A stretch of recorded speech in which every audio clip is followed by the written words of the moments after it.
Baada ya kujipenyeza moja kwa moja kwenye upande wa michuano ya kimataifa, Simba Sports Club yani kuelekea kwenye hatua ya pili, sasa tayari wanajiandaa kuelekea kwenye mechi dhidi ya Namungo ambayo itachezwa hapo kesho Jumatano majira ya saa 2:15 za usiku.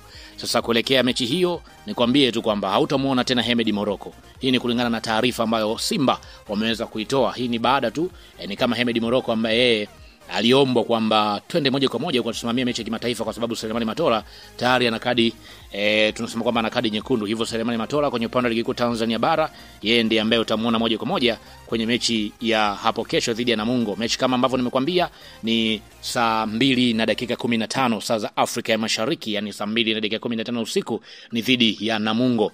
Sasa tayari kwa upande wa mwalimu Selemani Matola tayari ameshaandaa wachezaji ambao watakwenda kutumika moja kwa moja kuelekea kwenye mechi hiyo. Kwenye upande wa magolikipa yupo Yakubu Suleiman. Huyu ndiye ambaye anatazama zaidi kusimama kwenye milongoti mitatu hapo kesho. Hii kulingana na taarifa ambayo ameweza kuitoka upande wa klabu ya Simba.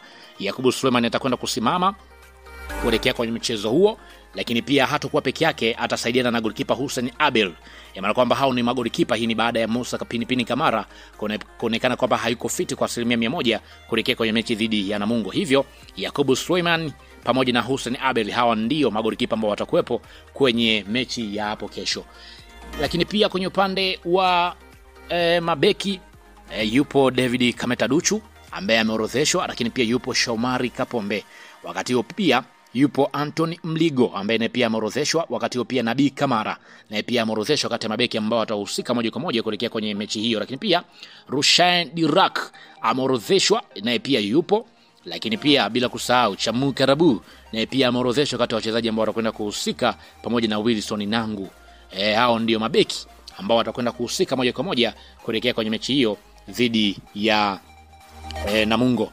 Lakini pia haitokuwa hivyo tu, bado kwenye upande wa viungo ambao watakwenda kuhusika, Alassane Kante ameorodheshwa kati ya viungo ambao watakwenda kuhusika pamoja na Yusuf Kagoma na pia yupo kuelekea kwenye mchezo wa siku ya hapo kesho. Yusuf Kagoma tunafahamu namna ambavyo shughuli yake imekuwa ni nzuri kuelekea, lakini pia Jean Charles Awa yupo kwenye orodha ya wachezaji ambao watakwenda kuhusika. Lakini pia Mzamiru Yasin na pia ameorodheshwa kati ya wachezaji ambao watakwenda kuhusika moja kwa moja. Lakini pia bila kusahau Morris Abraham na pia ni moja ya wachezaji ambao ni viungo watakao kwenda kuhusika kuelekea kwenye mchezo. Lakini pia Neo Maema na pia yupo kwenye orodha ya wachezaji ambao watakwenda kuhusika moja kwa moja kuelekea kwenye mchezo. Lakini pia nikienda kutizama kwenye upande wa wachezaji ambao wanacheza pembeni, yupo Kibu Dennis kuelekea kwenye mechi hiyo. Kibu Dennis mmoja mchezaji ambaye anaonekana pia. Lakini pia Joshua Mutale na pia ameorodheshwa wakati wachezaji ambao watakwenda kuhusika kuelekea kwenye mchezo. Lakini pia Elim Panzu na pia ni mmoja wa wachezaji ambao watakwenda kuhusika kuelekea kwenye mchezo huo. Lakini pia nikienda kutizama kwenye upande wa washambuliaji, Selemani Mwalimu ameorodheshwa kati ya washambuliaji ambao watakwenda kuhusika. Lakini pia Jonathan Soa na pia ameorodheshwa kati ya wachezaji ambao watakwenda kuhusika. Lakini pia bila kusahau Steven Desemukwala na pia ameorodheshwa kati ya wachezaji ambao watakwenda kuhusika.